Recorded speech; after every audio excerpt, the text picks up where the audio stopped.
দিল্লিতে সর্বদল বৈঠককে কেন্দ্র করে টান টান নাটক। এনসিপিআইকে মান্যতা দেওয়ার বিরোধিতা, বৈঠক থেকে প্রতীকী ওয়াকআউট বিরোধীদের একাংশের। তৃণমূলের সঙ্গে প্রতীকী প্রতিবাদে সামিল কংগ্রেসও। এনসিপিআইকে স্পিকার মান্যতা না দেওয়া সত্ত্বেও কেন সর্বদল বৈঠকে আমন্ত্রণ, প্রশ্ন তোলেন মহুয়া সৌগতরা। আরও একবার চলে যাবো আমাদের প্রতিনিধি দিল্লি থেকে জ্যোতির্ময় রয়েছেন। জ্যোতির্ময়, দিল্লিতে আজ সর্বদল বৈঠককে কেন্দ্র করে একেবারে আপাতমস্তক টান টান একটা নাটক দেখতে পাওয়া গেল। কিরণ রিজিজু সংসদ বিষয়ক মন্ত্রী, তার একটি চিঠি সুদীপ বন্দ্যোপাধ্যায়ের কাছে পৌঁছেছে। এই চিঠির একেবারে ফার্স্ট প্যারায় লেখা রয়েছে যে স্বয়ং স্পিকার এখনো পর্যন্ত বিচার করছেন এনসিপিআই এর রেকগনিশনের বিষয়টি, অর্থাৎ এটাই এখনো পর্যন্ত বিচারাধীন রয়েছে। আর এক্ষেত্রে দাঁড়িয়ে তা সত্ত্বেও দ্বিতীয় প্যারাতে সুদীপ বন্দ্যোপাধ্যায়দের বৈঠকে ডাকা হয়েছে, অর্থাৎ সর্বদলীয় বৈঠকে তাদের যোগদান করতে বলা হয়েছে। এই চিঠি প্রকাশ্যে আসার পরেই তৃণমূল কংগ্রেসের তরফ থেকে ইন্ডিয়া জোটের প্রত্যেক সংসদীয় দলের নেতাদের সঙ্গে আলাদা আলাদা করে যোগাযোগ করা হয় এবং জানানো হয় যে ঘটনা ঘটছে এই ঘটনা একটি আনপ্রেসিডেন্টেড ঘটনা। এই ঘটনার এর আগে কোনো নজির নেই। একটি দল, যে দলকে স্পিকার এখনো পর্যন্ত সংসদীয় দল হিসেবে মান্যতা দেয়নি, তারা মান্যতা পাওয়ার আগেই সর্বদল বৈঠকে তাদেরকে ডাকছে সরকার। স্বাভাবিকভাবেই একজোট হয়ে এর বিরোধিতা করতে হবে। তখনই সিদ্ধান্ত হয় যে টোকেন ওয়াকআউট করা হবে। মহুয়া মৈত্র তিনি বৈঠকে এই বিষয়টি প্রাথমিকভাবে উত্থাপন করেন। কংগ্রেস সহ সমস্ত দলগুলি সমর্থন করে এবং তারপরে সমস্ত বিরোধী সাংসদরা যারা আজকে সর্বদলীয় বৈঠকে তাদের দলকে প্রতিনিধিত্ব করছিলেন, তারা প্রত্যেকে একযোগে টোকেন ওয়াকআউট করেন, অর্থাৎ কিছুক্ষণের জন্য তারা বেরিয়ে যান। এর পরবর্তী ক্ষেত্রে যে বিষয়টি গুরুত্বপূর্ণ তা হচ্ছে সুদীপ বন্দ্যোপাধ্যায় তিনি বলেন যে এক্ষেত্রে তাদের কোনো দায় নেই, তাদের কাছে আমন্ত্রণ এসেছেন, তারা সেই আমন্ত্রণ রক্ষা করেছেন।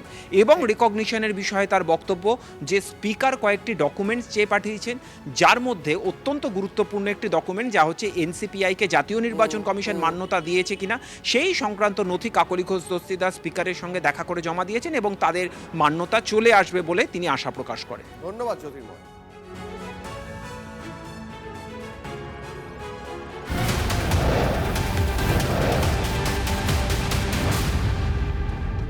সংসদে সর্বদল বৈঠকে এনসিপিআইকে আমন্ত্রণ, ওয়াকআউট তৃণমূল সহ বিরোধীদের। স্পিকার স্বীকৃতি না দিলেও কি করে তৃণমূলের টিকিটে জেতা 20 জন বিদ্রোহী সাংসদকে আমন্ত্রণ, এই প্রশ্ন তুলে সরব তৃণমূল সাংসদ মহুয়া মৈত্র। তিনি আরও দাবি করেন লোকসভার ওয়েবসাইটেও দেখাচ্ছে এখনো পর্যন্ত তৃণমূল কংগ্রেসের সদস্যের সংখ্যা 28। বিদ্রোহী হলেও ওই 20 জন সাংসদ তো তৃণমূলেরই।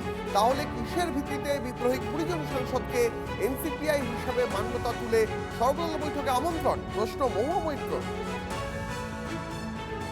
যে এই যে 20 জন গদ্দার টিএমসির এমপি, প্রথম যে পার্লামেন্টের যে টেবিল অফিস, সেখান থেকে আজকে সকাল অবধি যে প্রত্যেকটা পার্টির যে স্ট্রেংথ, যে সংখ্যা, সেখানে কিন্তু তৃণমূলের এখনো 28 জন সংখ্যা দেখাচ্ছে। এনসিপিআই নামক কোনো পার্টির কোনো উল্লেখ নেই এই লিস্টে, এই নথিতে। এক সেকেন্ড, এই মার্জারটা যে ওরা বলছে যে এই মিশ্রণ হয়েছে, মার্জার হয়েছে, এই মার্জারটা স্পিকার অফিস এখনো কোনো এটার অ্যাপ্রুভাল দেয়নি। আর দ্বিতীয়, যেটা আমরা ডিসকোয়ালিফিকেশন পিটিশন করেছি 20 জনের উপরে, তারা কিন্তু সেটা স্পিকার মুভ করেনি। তো যখন কোনো ডিসকোয়ালিফিকেশন মুভ হয়নি, কোনো মার্জার হয়নি, তাদের তো কোনো অস্তিত্ব নেই, তাদের কিভাবে সর্বদলীয় বৈঠকে ডাকা হয়?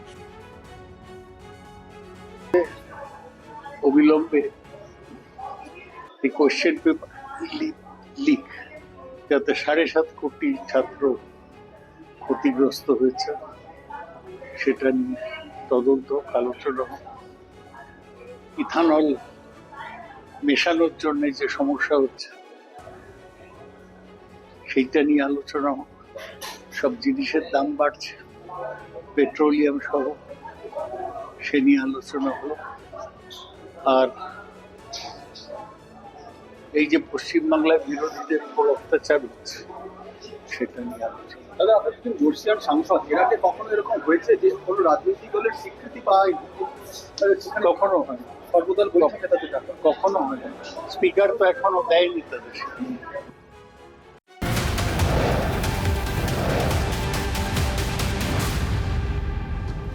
সর্বদল বৈঠকে গুরুত্বপূর্ণ আলোচনা হয়, ওয়াকআউট করা উচিত হয়নি, মন্তব্য কাকলি ঘোষ দস্তিদারের। কে বৈধ কে অবৈধ ঠিক করবেন স্পিকার, এভাবে ওয়াকআউট ঠিক নয়, মন্তব্য সুদীপ বন্দ্যোপাধ্যায়। ये कभी भी नहीं हुआ हुआ कि इसको बॉयकॉट करते हैं, इसको वॉकआउट करते हैं, ये शोभा नहीं देता। क्योंकि ऑल पार्टी मीटिंग में हम आगे चल के क्या करेंगे सत्ता में, इसका आलोचना होता है। उसमें अगर 28 से उनका नंबर 8 हो गया, उनको सोचना चाहिए, दे शुड कॉन्टेम्पलेट क्यों हुआ, क्यों 20 लोग उनसे नाराज है। लेकिन वॉकआउट करके उन्होंने ये ठीक नहीं किया, उचित नहीं किया, होता नहीं है डेमोक्रेसी में। Whatever they are telling, let them say. Whatever speaker is to say, only tomorrow the parliament will open and you will find whose seat is where. They have demanded your disqualification, your group's disqualification. If speaker thinks that it is fit for disqualification, he will disqualify. And if he thinks for tomorrow we'll sit at the proper places with a separate block, my seat in the first row, we'll find tomorrow. Wait 24 hours. लेकिन NCPI 20 Lok Sabha सांसदों ने हस्ताक्षर करके Lok Sabha speaker के पास नए party में join करने का और संसद में अलग से बैठने का व्यवस्था के लिए मांग किया हुआ है, और ये नियम के तहत है और ये स्पीकर साहब का कंसिडरेशन में है। जब ये स्पीकर साहब का कंसिडरेशन में है और 20 सांसद है, उसको हम वंचित कैसे कर सकते हैं? लोकसभा सबका है, तो इतना 20 सांसदों को हम नहीं बुलाएंगे, ये कैसे हो सकता है?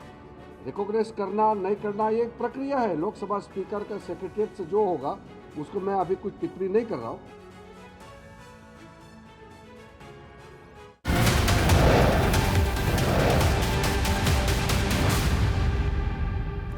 সুদীপদের এনসিপিআই বলে সর্বদল বৈঠকে আমন্ত্রণ করায় তীব্র আক্রমণ জেরেকে।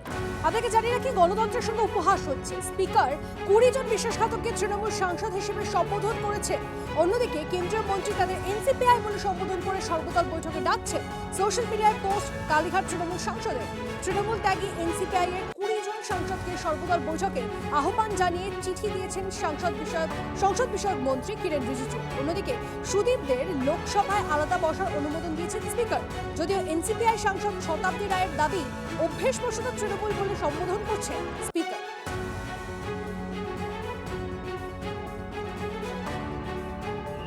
অনেক দিন ওরা তৃণমূল অভ্যস্ত হয়ে গেছে বলে বোধহয় কনফিউশন হচ্ছে, হয় না? যে অনেক দিন ধরে একটা দলকে সেই নামে ডাকা, সেইভাবে ডাকা, হয়তো সেই কারণে কিছু কনফিউশন হচ্ছে।